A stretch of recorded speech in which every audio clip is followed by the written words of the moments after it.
Saudara-saudariku yang terkasih, salam sejahtera bagi kita semua. Dalam Injil Lukas pasal 8 ayat 1-3 dikisahkan mengenai adanya perempuan-perempuan yang turut melayani rombongan Yesus dengan harta kekayaan mereka. Diceritakan di sana beberapa nama, yaitu Maria Magdalena yang disebut sebagai perempuan yang dibebaskan oleh Yesus dari 7 roh jahat. Ada juga Yohana istri Kusa, bendahara Herodes, yang kita tahu Herodes seorang raja yang kurang disukai oleh masyarakat Yahudi sendiri, dan Yohana bekerja sebagai bendahara padanya. Ada juga Susana dan banyak perempuan lain. Sekilas, saudara-saudari, tampak kesan bahwa orang-orang atau perempuan-perempuan yang namanya disebutkan dalam kisah ini memiliki reputasi yang kurang baik secara sosial di mata orang Yahudi. Tapi toh mereka masuk dalam rombongan pelayanan Yesus. Mereka terlibat dalam gerakan Yesus. Ini yang menarik sekali untuk kita dalami dan kita renungkan. Saya melihat beberapa hal ini yang baik untuk menjadi perhatian kita bersama. Yang pertama mengenai, mari kita merenungkan bahwa ternyata orang berdosa itu memiliki masa depan, dan orang kudus, suci, atau saleh juga pasti memiliki masa lalu. Karena itu mungkin kita jangan menjadi orang yang berdiri di hari ini yang begitu mudah untuk mengadili orang lain seakan-akan orang lain tak punya masa depan untuk bisa berubah atau bertobat, atau seakan-akan kita sebagai orang suci saleh yang berdiri hari ini tak luput dari pengalaman masa lalu yang juga memiliki catatan-catatan yang perlu untuk diperhatikan.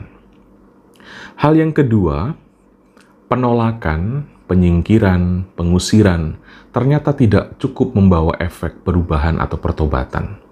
Yang justru membawa efek perubahan atau pertobatan adalah penerimaan, pengampunan, dan cinta kasih. Hati yang mau terbuka, menerima, itulah yang ternyata justru lebih ampuh untuk membawa perubahan pada individu. Nah, saudara-saudari, Allah mencari orang yang sebenarnya rindu untuk menemukan kembali jalan untuk pulang. Dan sikap atau karakter Allah yang demikian itu muncul atau sangat terlihat jelas dalam pribadi Yesus Kristus. Karena itulah, mari kita sebagai para pengikut Yesus yang tergabung dalam gerakan Yesus ini, kita jangan sampai terjebak untuk gampang menolak orang, gampang menyingkirkan orang, tetapi mari kita memiliki hati, memiliki spiritualitas hati yang mau terbuka dan tidak gampang untuk mengadili sesama. Apakah itu berarti bahwa kita masa bodoh dengan kesalahan, masa bodoh dengan dosa? Tidak, kita tidak mengakomodir dosa. Cinta kasih itu bukan mengizinkan orang untuk berdosa. Tetapi saudara-saudari, kita memahami bahwa dosa tetaplah dosa, kesalahan tetaplah kesalahan, tetapi kita tidak berhenti di situ. Cara melihat kita jangan berhenti pada titik-titik lemah orang lain, tidak berhenti pada titik-titik keberdosaan orang lain.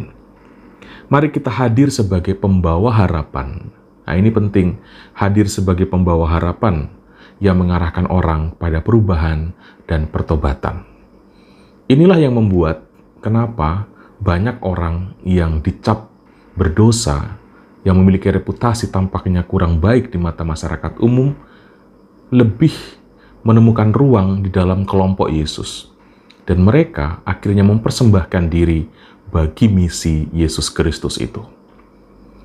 Mari kita refleksikan diri kita bersama, apakah kita tipe orang Kristen yang gampang mengadili orang atau memiliki hati yang mau terbuka pada orang lain.